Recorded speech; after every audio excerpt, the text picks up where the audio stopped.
हरे कृष्णा, राधे राधे। सभी भक्तों को सादर प्रणाम। भक्तों, आप नियमित प्रातः 6 बजे हमारे चैनल पर श्रीमद् भागवत गीता का पाठ श्रवण करते हैं। प्रातः 6:30 बजे श्रीमद् भागवत महापुराण की कथाएं भी श्रवण करते हैं। सभी वारों की कथाएं, तिथि, ज्ञान इत्यादि की जानकारी भी आपको हमारे चैनल के माध्यम से दी जाती है। भक्तों, यदि अभी तक आपने चैनल को सब्सक्राइब नहीं किया है तो अवश्य ही कर लें। साथ ही बेल आइकन भी प्रेस कर लें, जिससे आने वाले हर नए वीडियो का नोटिफिकेशन आपको समय पर मिल सके। भक्तों, आज के इस वीडियो में हम श्रीमद् भागवत गीता का प्रथम अध्याय का पाठ श्रवण करेंगे। तो चलिए भक्तों, वीडियो शुरू करते हैं। जब कौरव और पांडव महाभारत के युद्ध को चले, तब राजा धृतराष्ट्र ने कहा, मैं भी युद्ध को देखने चलूं। तब श्री व्यासदेव जी ने कहा, हे राजन, नेत्र के बिना क्या देखोगे? तब राजा धृतराष्ट्र ने कहा, हे प्रभु जी, देखूंगा नहीं तो श्रवण तो करूंगा। तब व्यास जी ने कहा, हे राजन, तेरा सारथी संजय तो कुछ महाभारत के युद्ध की लीला कुरुक्षेत्र में होगी, सो तुझे यहाँ बैठे ही श्रवण करावेगा। व्यासदेव जी के मुख से यह वचन सुन संजय ने विनती करी, हे प्रभु, यह हस्तिनापुर में बैठे मैं कुरुक्षेत्र की लीला कैसे जानूंगा तथा राजा को किस भांति कहूंगा। तब व्यास जी ने प्रसन्न होकर संजय को यह वचन कहा कि हे संजय, मेरी कृपा से तुझे यहाँ ही सब दिखाई देगा। व्यास जी के इतना कहते ही उसी समय संजय को दिव्य दृष्टि हो गई और बुद्धि उसकी दिव्य हो गई। अब आगे महाभारत का कौतुक कहते हैं, सुनो। 7 अछोड़ी सेना पांडवों की ओर, 11 अछोड़ी सेना कौरवों की, यह दोनों सेना कुरुक्षेत्र में जा एकत्र हो गई। धृतराष्ट्र ने पूछा, हे संजय, धर्म के क्षेत्र कुरुक्षेत्र में युद्ध की इच्छा से एकत्र हुए मेरे और पांडु पुत्रों ने क्या किया? संजय ने कहा, पांडवों की सेना की व्यूहित देखकर दुर्योधन आचार्य द्रोण के समीप जाकर कहने लगे, हे आचार्य, देखिए, आपके शिष्य बुद्धिमान पद पुत्र ने पांडवों को बड़ी सेना की कैसी व्यूह रचना की। इस सेना में अर्जुन, भीम जैसे बड़े बड़े धनुर्धारी वीर, युधान, विराट, महारथी, द्रुपद, दृष्टकेतु, चेकितान, बलवान, काशीराज, परुजित, कुंती भोज नरों में श्रेष्ठ, सौर, पराक्रमी, युधामन्यु, बलवान, उत्तम मौजा, अभिमान्यु और द्रौपदी के सब महारथी हैं। हे ब्राह्मण श्रेष्ठ, आपके स्मरण अर्थ अब मैं अपनी सेना के प्रधान सेनापतियों के नाम का वर्णन करता हूँ। आप भीष्म, कर्ण, युद्ध विजयी कृपाचार्य, अश्वत्थामा, विकर्ण, सोमदत्त का पुत्र भूरिश्रवा तथा बहुत से सूरवीर मेरे लिए प्राण तक देने को तैयार हैं। ये लोग शस्त्र चलाने में अति निपुण और सब युद्ध विद्या में प्रवीण हैं। हमारी सेना का, जिसके भीष्म रक्षक हैं, बड़ा बल है। अब आप सब अपने अपने मोर्चों का सावधान होकर सेनापति भीष्म की रक्षा कीजिए। कुरुवृद्ध भीष्म पितामह ने दुर्योधन को प्रसन्न करते हुए ऊंचे स्वर में गर्जत हुए शंख बजाया। फिर वहां चारों ओर शंखों, नगाड़े, ढोल, गौमुख आदि अनेक बाजे बजाने लगे, जिनका बड़ा भयंकर शब्द हुआ। जिसके अनंतर सफेद घोड़ों के बड़े रथ पर स्थित माधव, श्री कृष्ण और पांडव अर्जुन ने भी दिव्य शंखों को बजाया। श्री कृष्ण पंचजन और अर्जुन ने देवदत्त नामक शंख को, बड़े भीषण कर्म करने वाले भीम ने पौंड नामक बड़े भारी शंख को बजाया। कुंती पुत्र राजा युधिष्ठिर ने अनंत, विजय, नकुल ने सुघोष और सहदेव ने मणिपुष्पक और महाधनुर्धर काशीराज, शिखंडी, धृष्टद्युम्न, विराट, अपराजित, शतकी राजा द्रुपद और द्रौपदी के 5 पुत्रों और महाबाहु अभिमन्यु, इन सब वीरों ने अपने अपने शंखों को बजाया। उन शंखों के भारी शब्द से आकाश और पृथ्वी गूंज उठे और धृतराष्ट्र के पुत्रों के हृदय कांप उठे। हे राजन, अर्जुन ने कौरवों को युद्ध के लिए प्रस्तुत देखकर धनुष उठाकर श्री कृष्ण से कहा कि हे अच्युत, मेरा रथ दोनों सेनाओं के बीच में खड़ा कीजिए, जिससे मैं युद्ध करने वालों को देख लूं कि इस भूमि में मुझे किन किन के साथ युद्ध करना चाहिए। दुबुद्धि दुर्योधन की प्रीति करने वाले जो युद्ध के लिए यहाँ एकत्र हुए हैं उनको देखूंगा। संजय ने कहा, हे राजन, अर्जुन की बात सुनकर श्री कृष्ण ने भीष्म, द्रोण आदि वीरों के सामने उत्तम रथ को खड़ा करके कहा कि हे वीर, युद्ध के लिए उद्धत इन कौरवों को देख लो। अर्जुन ने चाचा, बाबा, गुरु, मामा, भाई, पुत्र, पौत्र, मित्र, ससुर और स्वजनों को शस्त्रों से सुसज्जित में अपने ही सब बांधवों को खड़ा देखकर परम दयाद्र हो अत्यंत खेद के साथ यह वचन कहा, हे कृष्ण, युद्ध की इच्छा से आए हुए इन अपने बंधुओं को देखकर मेरे अंग ढीले हो गए हैं और मुख सूखा जा रहा है। मेरा शरीर बेकल हो रहा है, रोमांच खड़े होते हैं, गांडीव हाथ से गिरा जाता है, त्वचा जली जा रही है। हे केशव, मुझ में यहाँ खड़े रहने की सामर्थ्य नहीं है। मेरा मन चक्कर खा रहा है और सब लक्षण में उल्टे देख रहा हूँ और संग्राम में स्वजनों का वध करके कोई लाभ नहीं होगा। और हे कृष्ण, जीत, राज्य और सुख भी नहीं चाहता हूँ। हे प्रभु, हमको राज, भोग और सुख की इच्छा की जाती है, वे सब इस युद्ध में प्राण और धन की ममता छोड़ करने को तैयार हैं और आचार्य, पिता, पुत्र, पितामह, मामा, ससुर, पौत्र, साले और संबंधी ये सब मुझे मारे तो भी हे मधुसूदन, मैं इन्हें मारने की इच्छा नहीं करूँगा।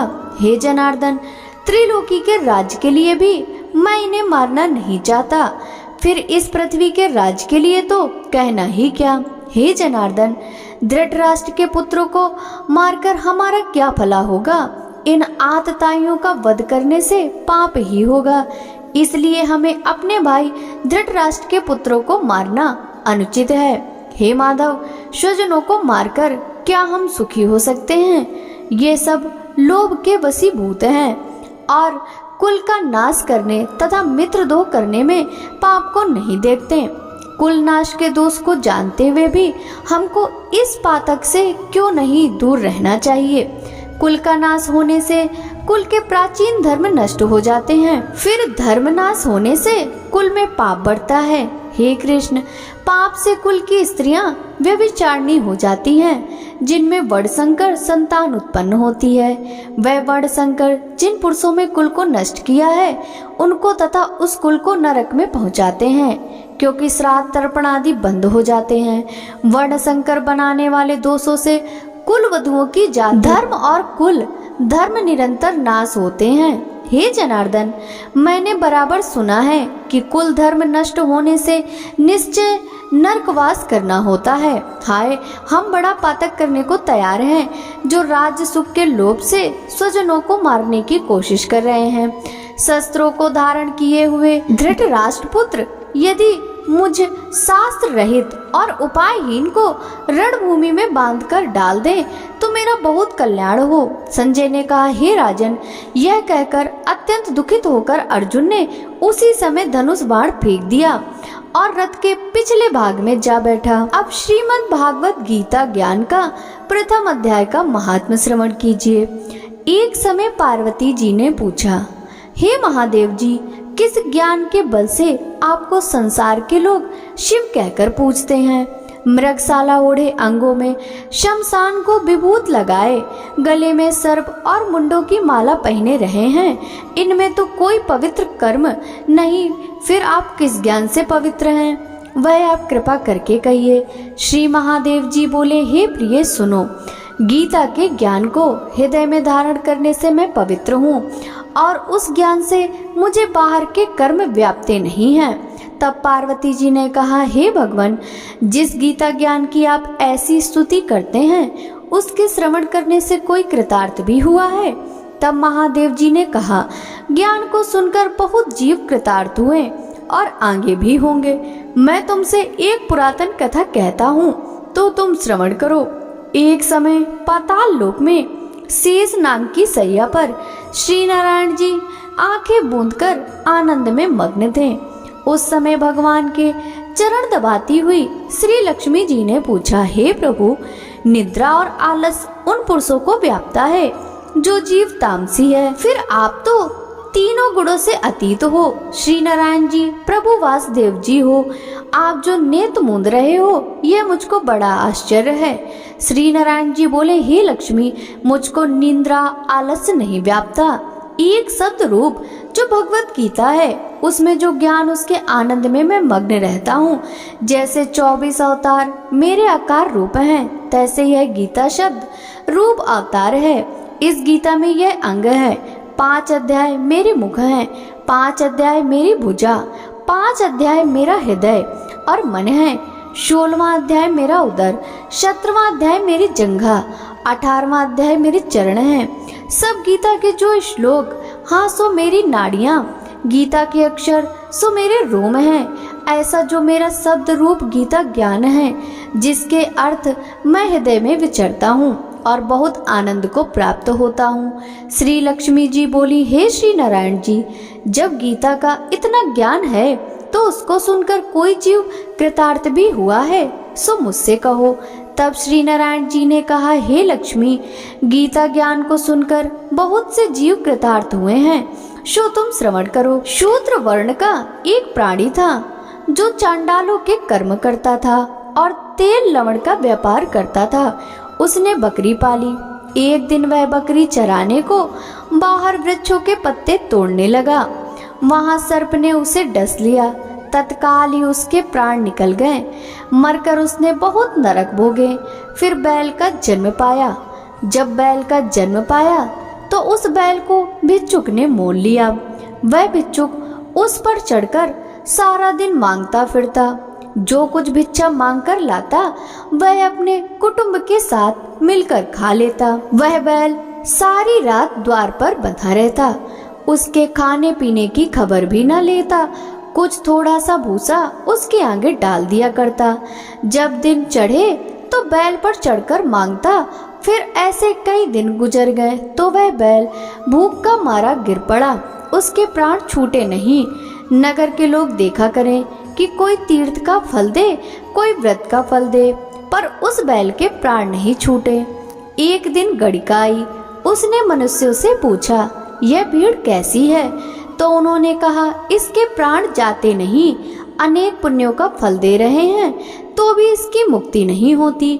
जब गड़िका ने कहा, मैंने जो कर्म किया है, जिसका फल मैं इस बैल को निमित्त देती हूँ, इतना कहते ही बैल की मुक्ति हुई। तब उस बैल ने एक ब्राह्मण के घर जन्म लिया। पिता ने उसका नाम सुशर्मा रखा। जब बड़ा हुआ पिता ने इसको विद्यार्थी किया। तब इसको पिछले जन्म की सुध रही थी। यह अति सुंदर हुआ। इसने एक दिन मन में विचार किया कि जिस गड़िका ने मुझको बैल की योनि से छुड़ाया था, उसका दर्शन करूं। ब्राह्मण चलता चलता गड़िका के घर गया और कहा, तूने मुझे पहचाना? गड़िका ने कहा, मैं नहीं पहचानती हूँ। तू कौन है? मेरी तेरी क्या पहचान? तू ब्राह्मण, मैं वैश्या। तब ब्राह्मण ने कहा, मैं वही बैल हूँ जिसको तुमने अपना पुण्य दिया था। तब मैं बैल की योनि से छूटा था। अब मैं ब्राह्मण के घर जन्म लिया। तू अपना वह पुण्य बता। गड़िका ने कहा, मैंने अपने जाने कोई पुण्य नहीं किया, पर मेरे घर का तोता है, वह कुछ सवेरे पढ़ता है, मैं उसके वाक्य सुनती हूँ। उस पुण्य का फल मैंने तेरे निमित्त दिया था। तब ब्राह्मण ने तोते से पूछा कि तू सवेरे क्या पढ़ता है? तोते ने कहा, मैं पिछले जन्म में ब्राह्मण का पुत्र था। पिता ने मुझे गीता के पहले अध्याय का पाठ सिखाया था। एक दिन मैंने कहा, मुझको गुरु ने क्या पढ़ाया? तब गुरुजी ने मुझे श्राप दिया कि तू सुआ हो जा। तब मैं सुआ हुआ। तब एक दिन फंदक मुझे पकड़ ले गया। एक ब्राह्मण ने मुझे मोल लिया। वह ब्राह्मण भी अपने पुत्र को गीता का पाठ सिखाता था। तब मैंने भी वह पाठ सीख लिया। एक दिन उस ब्राह्मण के घर चोर आ गए। उनको धन तो प्राप्त ना हुआ, मेरा पिंजरा उठा ले गए। उन चोरों को यह गड़िका मित्र थी। मुझे इसके पास ले आए। सो मैं नित्य श्री गीता जी के पहले अध्याय का पाठ करता हूँ। यह सुनती है, पर इस गणिका के समझ में नहीं आता। जो मैं पढ़ता हूँ वह पुण्य तेरे निमित्त दिया था। सो श्री गीता जी के पहले अध्याय के पाठ का फल है। तब ब्राह्मण ने कहा, हे तोते, तू भी ब्राह्मण है, मेरे आशीर्वाद से तेरा कल्याण हो। सो हे लक्ष्मी जी, इतना कहने से तोते की मुक्ति भी गणिका ने भी भले कर्म ग्रहण किया। नित्य प्रति स्नान कर और गीता के प्रथम अध्याय का पाठ करें, इससे उसकी मुक्ति हुई। श्री नारायण ने कहा, हे लक्ष्मी जी, जो कोई अनजाने से भी गीता का पाठ करे या श्रवण करे उसको भी मुक्ति मिलेगी। बोलिए श्री हरि विष्णु भगवान की जय, माता लक्ष्मी की जय। भक्तों, आशा करती हूँ कि आपको श्रीमद् भागवत गीता का पहला अध्याय का पाठ अच्छा लगा होगा। यदि यह पाठ आपको अच्छा लगा हो तो वीडियो को लाइक कर कमेंट बॉक्स में जय श्री हरि विष्णु जरूर लिखिएगा। साथ ही इस वीडियो को ज्यादा से ज्यादा भक्तों के साथ शेयर कीजिएगा, जिससे भगवान श्री हरि विष्णु की कृपा दृष्टि सदा सर्वदा आप सभी पर इसी प्रकार बनी रहे। आपसे मिलते हैं श्रीमद् भागवत गीता के दूसरे अध्याय के पाठ के साथ। तब तक सभी भक्तों को हरे कृष्णा, राधे राधे, हरि बोल।